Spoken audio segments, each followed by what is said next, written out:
좋은 아침입니다. 시편 60편 1절부터 5절까지 묵상하도록 하겠습니다. 1절 하나님이여 주께서 우리를 버려 흩으셨고 분노하셨사오나 지금은 우리를 회복시키소서. 2절 주께서 땅을 진동시키사 갈라지게 하셨사오니 그 틈을 키우소서. 땅이 흔들림이니이다. 3절 주께서 주의 백성에게 어려움을 보이시고 비틀거리게 하는 포도주를 우리에게 마시게 하셨나이다. 자, 이 시는 언제 쓰여졌는지 이 표제에 보면 나와 있습니다. 다윗이 교훈하기 위하여 지은 믹담, 인도자를 따라 수산 에도스에 맞춘 노래, 다윗이 아람 나하라임과 아람 소바와 싸우는 중에 요압이 돌아와 에돔을 소금 골짜기에서 쳐서 12,000명을 죽인 때에 이렇게 되어 있는데요. 다윗이 이제 왕이 되고 나서 이스라엘이 뭐랄까요, 주위에 이제 둘러싸여 있는 대적들로부터 완전히 벗어나는 일들을 가지게 됩니다. 제일 먼저 오랜 라이벌이었고 많은 고통을 끼치던 블레셋을 이제 완전히 이제 블레셋의 통제에서 벗어날 뿐만 아니라 도리어 이제 블레셋을 이렇게 이제 그 지역에 이제 그 포스트를 세워서 이제 그 지역을 통제할 정도가 되어지고요. 사방에 있는 대적들의 국가를 하나하나 정벌해가는 과정 가운데 이제 북쪽에 있는 큰 세력인 아람과의 전쟁을 하고 있었습니다. 근데 갑자기 남쪽에서 에돔이 기습 공격을 해 왔던 것입니다. 그래서 백성들을 약탈하는 이런 일이 생기게 되었습니다. 지금 아람과의 전쟁이 크기 때문에 다윗이 그곳에 있었기 때문에 직접 갈 수도 없고요. 그래서 그의 장군인 요압을 따로 빼서 지금 이제 이 에돔과의 전쟁을 위해서 이렇게 보낸 상태에서 이 시를 쓰게 된 것입니다. 먼저 예기치 않은 기습 공격 앞에서 1절에 보면 이것이 하나님께서 지금 자기들을 향해서 분노하사 버리신 것은 아닌가 하고 놀라고 있습니다. 2절에 보면요, 주의 뜻을 알지 못해서 이 당황스러운 상황에서 마치 지진이 일어난 것 같은 충격과 포도주에 취한 것 같은 혼란을 느끼고 있다, 이렇게 이야기하고 있는데요. 전쟁이 많았는데 왜 이렇게까지 느끼느냐? 이유는요, 그가 왕이 된 이후에 지금 사실은 하나님께서 전쟁하라고 하면 전쟁하고, 전쟁하라고 한 곳에 전쟁하면 항상 승리해서 이렇게 하나하나 순차적으로 이렇게 대적들을 이렇게 이제 제압하고 북쪽에 있는 큰 세력과 전쟁하고 있는데, 불쑥 자기 왕이 된 이후에 처음으로 이렇게 기습 공격을 받게 되고 두 개의 전선에서 싸우게 된 일이 이게 뭔가 하나님 앞에서 자기가 범죄한 것이 있는 것은 아닌지, 하나님께서 혹시 이스라엘 안에 분노하고 계신 부분은 없는지, 이런 생각 때문에 지금 하나님께서 우리를 향해서 분노하시는 것. 그래서 우리가 지금 이렇게 지진이 난 것처럼, 이렇게 술에 취한 것처럼 이렇게 혼란스럽습니다, 이렇게 기도를 하고 있는 것입니다. 그런데 이렇게 기도하면서도 하나님 앞에 매달리고 있죠.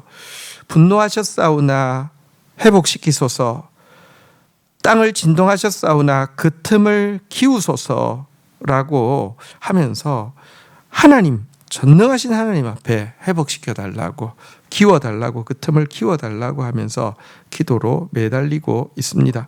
우리가 기억해야 될 일이 있습니다. 아무리 하나님이 함께 하신다 하더라도 우리 때때로 범죄할 수도 있고요. 또 아무리 하나님 축복하신다고 하더라도 대적들의 공격을 이렇게 두 전선에서 맞이할 수도 있습니다.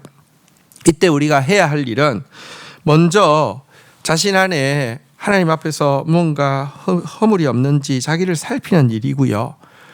또 하나님 앞에 매달리는 것입니다. 우리를 진정으로 회복시킬 수 있는 분도, 우리의 상황에 이 문제를 이렇게 키워서 이렇게 다시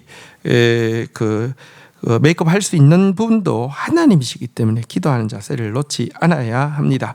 자, 그런데 4절 한번 보겠습니다.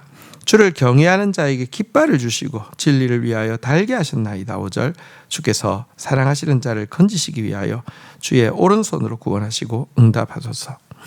여러분, 기도가 왜 중요한 줄 아십니까? 기도는 일방적인 일방적으로 하소연하는 게 아닙니다. 우리가 기도하면 하나님이 말씀하십니다. 다윗은 지금 이 갑작스러운 기습 공격 앞에서 내 죄 때문이 아닌지 돌아보기도 하고 또 잘 모르니까 어쨌든 이 문제 가운데서 우리를 회복시켜 주시고 이 틈을 키워달라고 기도했는데 기도하다 보니까 하나님이 평화를 회복시켜 주셨고요. 평화를 회복시켜 주신 뿐 아니라 기도하고 있으니까 하나님의 뜻이 깨달아졌습니다. 하나님의 뜻, 지금 블레셋이 갑자기 기습을 해온 이 일에 대한 하나님의 뜻이 무엇입니까? 4절에 나온 대로 주를 경외하는 자에게 깃발을 주시기 위해서 또 진리를 위해서 그것을 달게 하기 위해서 높이 달게 하기 위해서 주셨다는 것입니다. 여러분, 그러니까 이 지금 블레셋의 공격이 에돔의 공격이 위기가 아니라 하나님께서 주시는 축복이라는 것을 그가 기도하는 가운데 확신하게 된 것을 이야기합니다. 참으로 기도하면 하나님의 뜻을 알 수 있고요. 참으로 기도하면 우리의 생각을 초월하시는 하나님의 말씀을 배울 수가 있습니다. 하나님 경외하고 나아가면 승리의 깃발을 주시는 것이구나. 그리고 진리를 위해서 달게 하셨다고 그랬는데 내가 왕으로서 계속 싸워가야 할 싸움은 지금 이후로도 계속 진리의 싸움을 하는 것이어야 하는구나. 여러분, 기독교의 싸움은 진리의 싸움입니다. 진리의 싸움이란 여러분 이렇게 성경책 들고 싸우면 진리입니까? 과거 십자군이 깃발에다 십자가 그리고 나가서 막 살육하고 학살하고 약탈하고 이게 진리를 위한 싸움입니까? 아닙니다. 진리를 위한 싸움은 정말 여러분 우리가 가지고 있는 최고의 진리가 무엇입니까? 십자가의 도잖아요. 그죠? 자기를 부인하고 하나님의 뜻에 순종하고 하나님이 하라고 하시는 대로 하는 것, 그게 진리의 싸움이잖아요. 그죠? 이 일은 하나님께서 우리에게 승리의 깃발을 주시기 위함이기도 하고 또 이 일을 해서 우리가 돌아볼 것은 어쨌든 앞으로도 우리의 모든 싸움은 진리를 위한 싸움이 되어야 하는구나, 이런 교훈을 주시는 것이다. 이렇게 기도 가운데 확신하게 된 것입니다.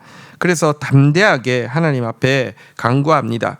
주께서 사랑하시는 자, 곧 진리를 사랑하는 자들을 건지시기 위해서, 진리대로 싸울 사람을 건져주시기 위해서 주의 능력의 오른손을 펼쳐 보여주시옵소서라고 기도했고요. 또 이렇게 기도하고 나아갈 때 좋은 소식이 왔죠. 사실은 이제 자기의 장군이긴 하지만 따로 이렇게 전쟁에 보내는 일이 잘 없었습니다. 다윗이 언제나 생명이 걸린 전쟁에는 전방에서 싸웠으니까요. 근데 자기 장군을 보냈는데 하나님의 싸움이니까 그 위대한 승리의 소식을 듣게 되었던 것입니다. 이것이 기도입니다. 우리 이렇게 전쟁이라는 당황스러운 상황 앞에서 자기를 돌아보는 모습, 그리고 하나님 앞에 매달리는 모습, 그리고 기도를 통해서 하나님의 더 높으신 뜻을 깨닫는 모습, 그리고 하나님의 뜻을 깨닫고 나자 더 담대하게 기도하고 있는 모습, 그리고 우리가 싸워야 할 싸움이 진리의 싸움이라는 이 교훈, 오늘 우리가 또 주님 앞에서 가져야 할 것입니다. 주신 말씀 붙잡고 기도하며 나가도록 하겠습니다. 하나님 아버지 감사합니다. 다윗이 어려운 일을 예기치 못한 대적의 공격 앞에서 제일 먼저 자신에게 알지 못하는 죄가 있는 것은 아닌지, 이스라엘 안에 하나님 분노케 하는 문제는 없는지 돌아보고 있는 겸손한 모습을 봅니다. 우리에게도 항상 문제 앞에서 자신을 돌아볼 수 있는 지혜를 허락하여 주십시오. 그리고 이 문제 앞에서 우리를 회복시켜소서, 그 틈을 키우소서 하며 하나님의 도우심에 매달리고 있는 모습도 보게 됩니다. 하나님이 하셔야 합니다. 하나님 앞에 기도의 호흡이 끊어지지 않는 저희들 되어지게 하여 주시옵소서. 그리고 기도하다가 이것이 사실은 재앙이 아니라 승리의 깃발을 주시기 위함이고 정말 하나님 경외함으로 끝까지 진리의 싸움을 싸워야 함을 교훈하기 위함이라는 것을 깨닫고 있는 모습도 보게 됩니다. 기도가 우리의 하소연의 시간이 되지 않게 하여 주시고 잠잠히 주의 음성을 듣고 주의 뜻을 붙잡는 시간 되어지게 하여 주시옵소서. 그리고 담대함과 확신을 가지고 주께서 사랑하시는 자를 건지시기 위하여 주의 오른손으로 구원하시고 응답하소서 기도하고 나아갈 때 놀라운 응답의 소식을 듣게 된 것처럼 우리도 말씀 붙잡고 확신 가운데 기도하다가 주의 구원을 경험할 수 있도록 은혜를 더하여 주옵소서. 예수 그리스도의 이름으로 기도 올립니다. 아멘.